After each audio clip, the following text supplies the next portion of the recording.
Militer Rusia tak habis-habisnya berikan serangan telak kepada pasukan Kiev di medan pertempuran. Salah satu senjata yang sering jadi andalan pejuang Moskow dalam melancarkan aksinya adalah pesawat tak berawak.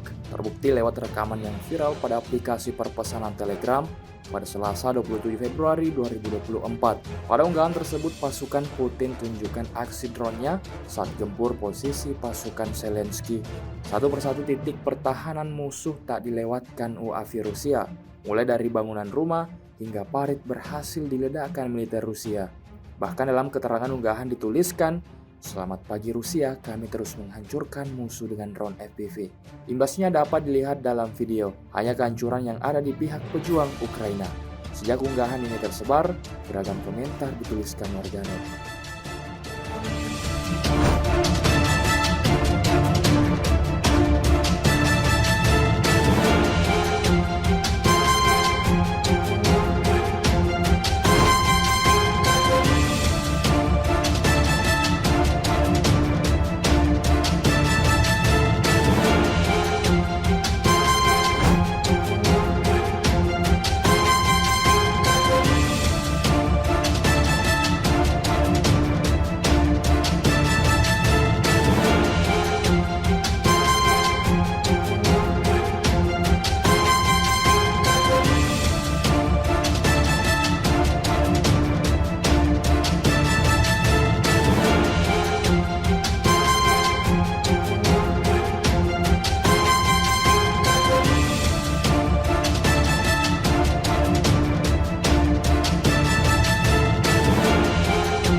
Download Tribun X sekarang, menghadirkan lokal menjadi Indonesia.